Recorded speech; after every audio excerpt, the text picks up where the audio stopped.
My name's Dean Harrison. I'm the Waste and Sustainability Manager for ISS Healthcare, and I'm based at the University Hospital, Coventry in Warwickshire. As you can probably tell from my dulcet tones, I'm not from Coventry. I'm from a place called Dudley, not too far away. So I'm commonly known as what's a yam yam. So my aim today is to raise awareness on some of the challenges in waste management in the healthcare sector, and also hopefully some of the solutions that we've come across. So what is healthcare waste? Healthcare waste is any waste produced at any healthcare environment. Healthcare waste is not just produced in a hospital, it can be produced in a beauty salon, tattoo parlour, even a crime scene clean-up can include healthcare waste, and also obviously community workers as well. So under the banner of healthcare waste, there's many different types of waste, lots of different waste involved in healthcare waste. You've got clinical, offensive, then you've got your general waste, your recycling, etc., etc. So there's many different waste streams that form under the healthcare waste banner.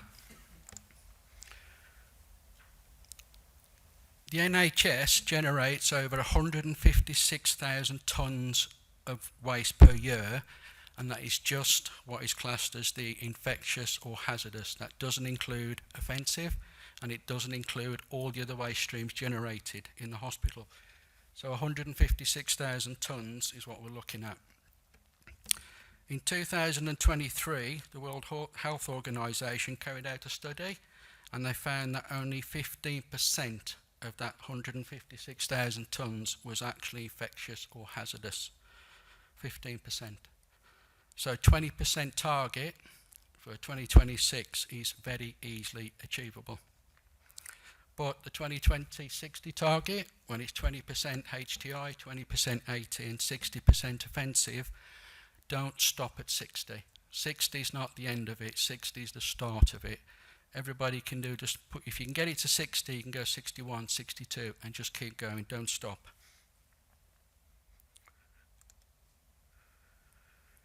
As Liam showed the slide earlier, we've got the chart on the right hand side which outlines the roadmap of what's been done at what part of the year has been done.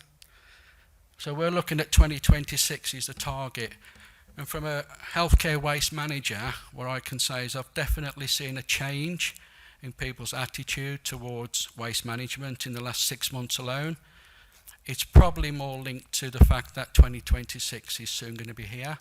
So up until probably 1 year, to 2023, when HTM 0701 came in, people, yeah, okay, we know we've got to do something. Not a lot was done about it in every establishment. However, over the last 12 months, we've seen a massive, significant increase in the way waste management is received at hospitals and healthcare. People are now saying, oh, it is my responsibility. I need to do something about it. What can I do about it? What can we do to change it? Where are we now? So the 2020-60, as Liam mentioned earlier, it's 20% of all clinical waste generated can go for HTI, high temperature incineration, which is the highest cost disposal in healthcare. 20% can go for alternative treatment, which is the second highest cost. HTI produces the highest amount of CO2, and then 60% at least can go for offensive waste. So what are the challenges? The challenges we face and solutions. Overclassification. There's a lot of misconceptions that we come across on a day-to-day within hospital waste management, is where the staff think that just because a waste came from a patient, it must be a clinical waste. That is not the case. A lot of the people that we also come across don't realise that offensive waste is not a clinical waste. Offensive waste in a different environment in the hospital would almost be general waste. If you were walking down the high street and you had a nosebleed and you took a tissue out, you'd wipe the nosebleed and you put the tissue in the bin. Exactly the same at home, exactly the same in a factory. Just because you're in a hospital, it's then classed as offensive waste. So getting it wrong in the first place, it's too late to do anything about it. One of the most often things that we hear is, when I said earlier about it came from a patient, so it must be clinical waste. No, it doesn't. The idea is to make people understand and realise what it is they're holding in their hand. It's the contamination of that material, what depicts where it goes and what bin it goes into. Not what the item is, because sometimes it could be offensive, sometimes it could be infectious. That person holding that piece of material is only that person only who can make the decision on where that waste goes. Do they know where it should go, and do they know why it should go in there? A lot of the people we also come across have said, well, when I go to a ward, do a waste audit, and I just ask a simple question, why have you got a bin next to your reception area with an orange bag in it? Because that's for infectious waste. The answer 9 times out of 10 is, don't know, it's always been there. We haven't put it in there. Everybody's laughing, now it's coming.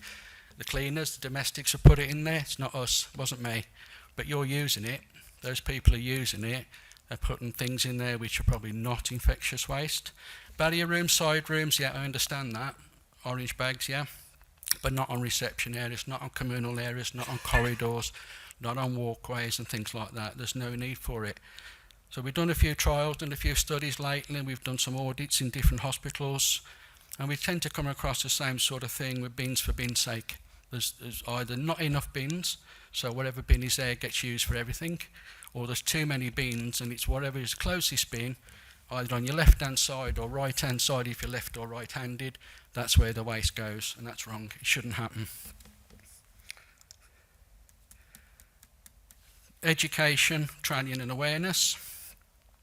Again, we've done a few training sessions between 5 people and sometimes up to 155 people. And a lot of the staff that when we talk to them about the training awareness, they're all very, very surprised. Number one, of the cost of waste disposal. Not many of the staff that we talk in training sessions realise it's nearly £1,000 a tonne for HTI. £500–600, £400–600 for alternative treatment, and £350–400 for offensive waste. They are shocked at the cost of £1,000 a tonne, pound a kilo.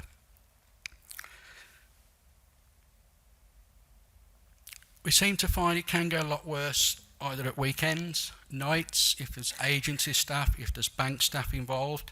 When we usually do some questionnaires on the training sessions, we usually find, I always ask the same question, have you been trained on waste awareness? Do you know what the waste management is? Yes, we've got a waste management policy, but no, do you know, have you been trained on your ward where your waste goes? The answer 9 times out of 10 is no.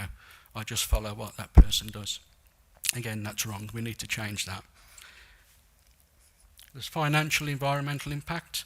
Getting the waste, putting the waste in the wrong bin to start with, straight away. It's overclassification or underclassification of the waste. That can increase the cost significantly, and of course the CO2 impacts. A lot of complex waste streams in a hospital environment, healthcare environment, which could contribute to why people are not quite sure what to do with the waste they've got. They've treated a patient or they've generated an item of waste. They're not quite sure what's on it, what's in it. They should do, because that's their job, but they don't know what to do with it, so they think, oh, I'm just going to put it in that bin. It's wrong. Stop, think, identify not what you've got in your hand, but what's on it. That depicts where that waste should go. Mismanaged waste undermines the NHS efforts to meet the net zero targets. So if the waste isn't right in the first place, there's no point worrying about how can we treat it better, how can we send it somewhere different.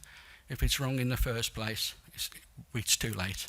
So let's reduce it, let's get it right in the first place.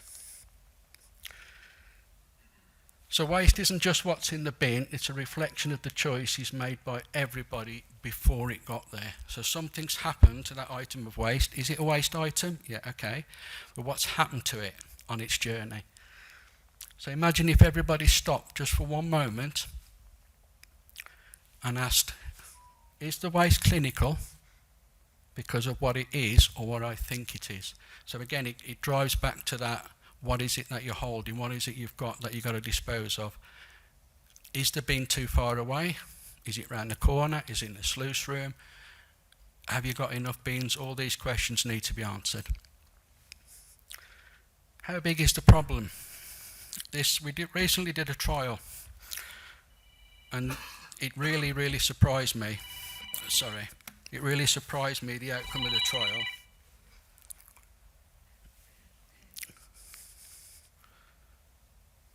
We did some trials on just infectious waste bags and offensive waste bags.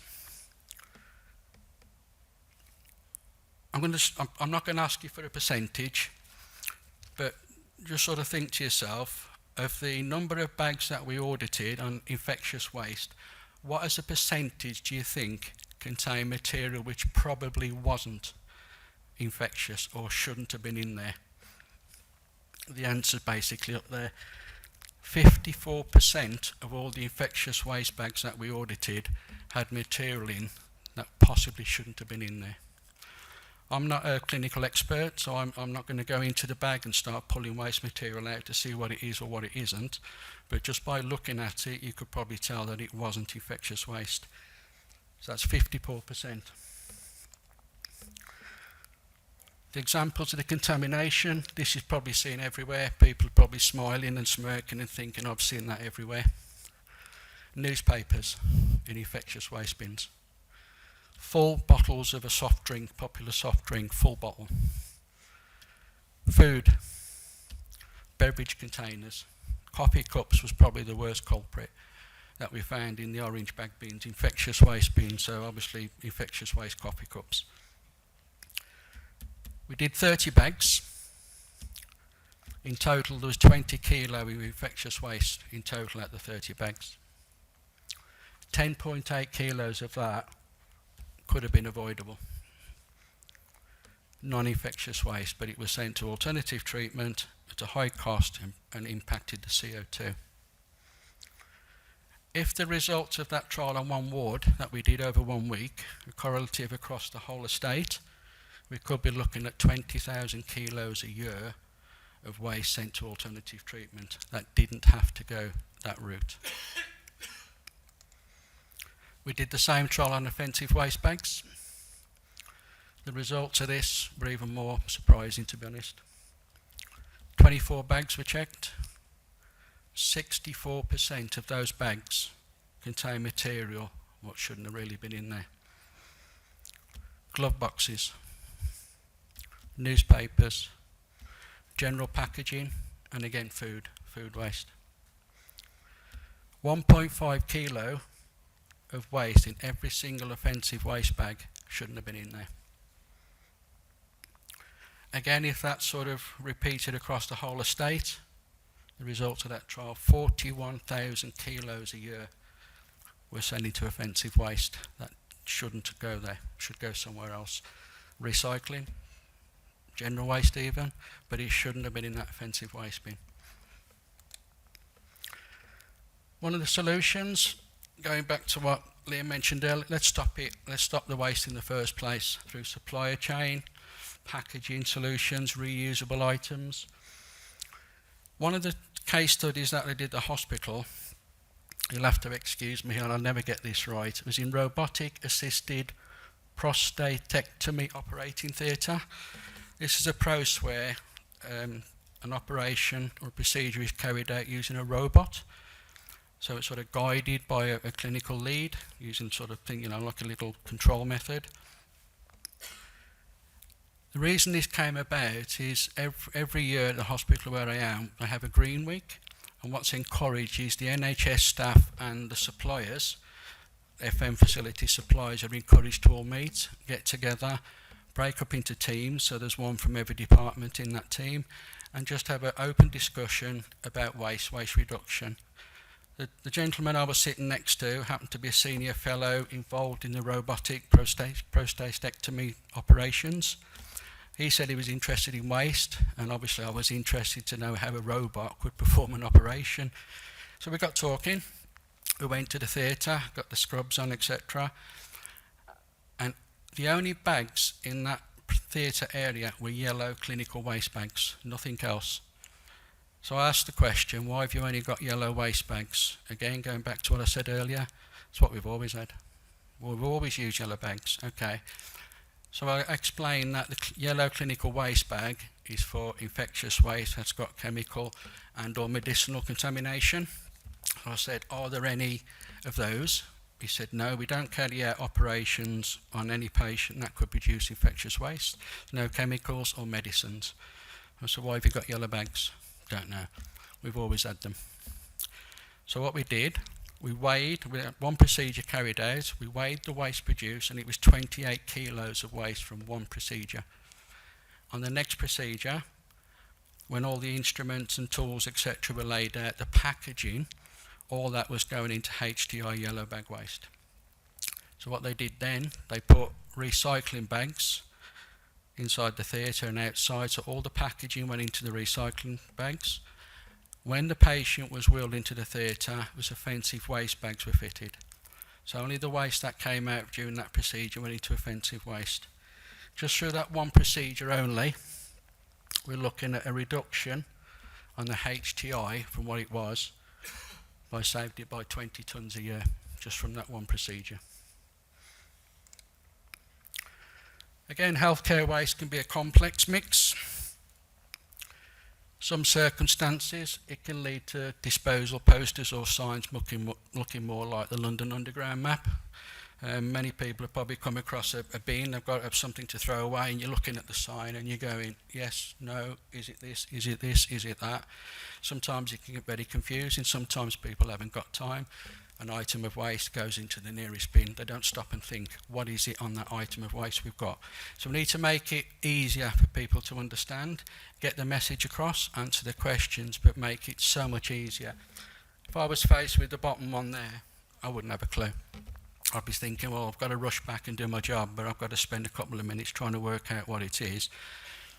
That's a guide, that's a help, that's to assist people, but that person should really know what they're holding in the first place. They shouldn't have to stop and look at a chart or a guide to know where to put it. It's there as an aid to help people.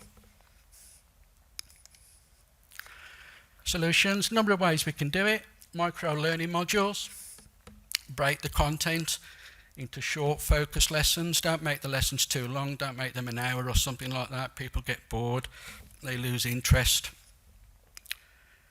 Huddles, we very often produce single point lessons, 1-page documents that we give to the modern matrons or attend the huddles in the morning. 2-3 minutes just to get the message across, focuses people's minds a bit more. You can deliver it via mobile, QR codes, ESR, etc. Scenario-based learning, use real-world examples. Tracker-SAC audits. Tracker-SAC is the company and the process we use when we carried out the audits on the waste bins that we did. So that gave us the actual weight of every single bag, the weight of each bag, unique code on that bag, and we're able to then produce a report on the contamination levels and the cost side of it. Interactive case studies, like the one with the robotic. Spread the word, share the good news, share the good practice. Maybe that, what we put in, maybe that case study could be used at other hospitals, depending on what they do at that hospital.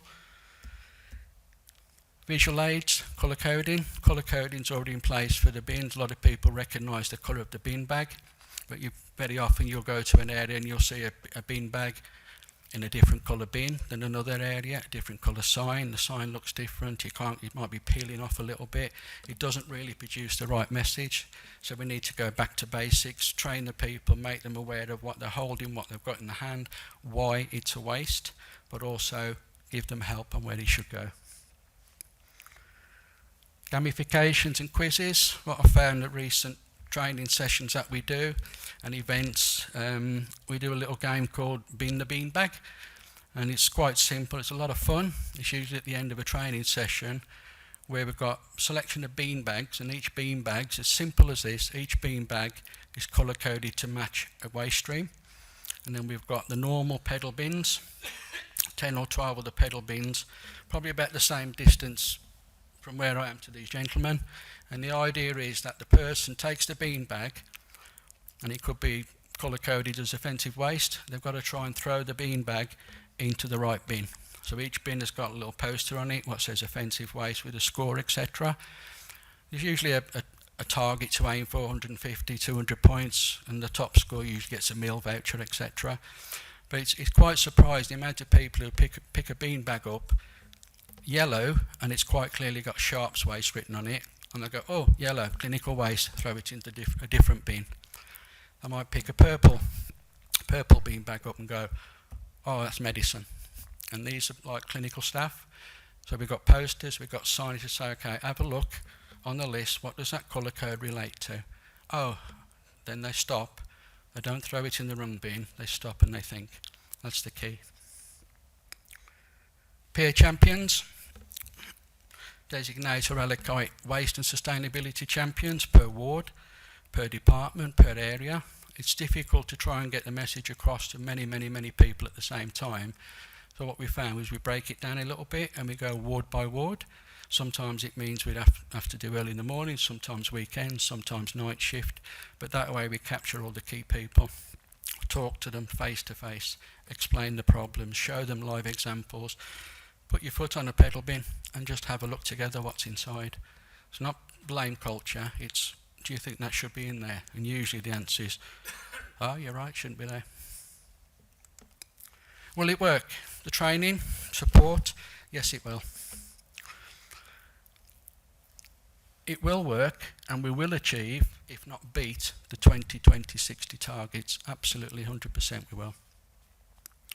More and more people become empowered. We've heard that word quite a few times today, empowered, with sufficient and appropriate information to relate into what it is they are doing. Collaborative approach between waste managers, waste management companies, the NHS staff, that's absolutely crucial. We have to work together. We can't just issue documents and procedures and expect people to adhere to them all the time. You've got to be there, face to face, one to one. You've got to have the passion and you've got to push it through. The advantage of having a dedicated waste manager is that person is focused on that particular job to manage the waste. Not just to say, I'm going to find the cheapest disposal cost or I'm going to find the closest place to get rid of it for you. It's to help the trust identify and reduce waste in the first place. Lots of waste management companies will say, yeah, give us as much waste as you can. Of course they will. Waste managers are there to help the NHS on its journey, reduce the amount of waste that we've got. What we end up with, do the best we can with it. But right in the middle of that is that person who's got their item of waste. The evidence of having a waste manager or somebody dedicated to waste management on the graph on the right hand side. In February 2024, a hospital in question was at 14% offensive waste. 14%. Waste manager started in round about March of 2024, and as you can see, within 9 months, that hospital hit target of 60% and has maintained 60% ever since. And that's purely down and simple to waste managers getting out there, talking to the staff, talking to the people, looking into bins. It's not the best job in the world, but looking into the bins, having a look and then talking and ask the question, why have you put that in there? Do you know why you've done it? Do you know what's on that waste? And usually the answer is, I've always done it. Okay, let's go back a step and let's find out what it is can we do about it. What's next? Continue to work together and it will produce results, as the evidence on the graph has just shown. Don't let the scale of any task deter you from doing the best you possibly can. If you're not sure, just ask. Break it down a ward at a time or a department at a time. Adopt reusable containers, such as Sharp Smart, etc., reusable containers as opposed to single-use containers. If you're using single-use plastic containers, when the waste is sent off, not only is the waste incinerated, but the container that waste is in is lost and gone forever. So the CO2 impact of that waste goes from 1.07 kilos per kilo waste, could be 5 times the amount of weight, because you've got to take into account the CO2 produced from making that single-use container, and obviously the cost to the trust. Encourage suppliers to have recyclable packaging. Provide support for each other. always patient care is priority, obviously. Never want to do anything to risk patient care. But let's also consider what we do away from the patient. Whatever we do at work, let's do it at home, or vice versa. Thank you.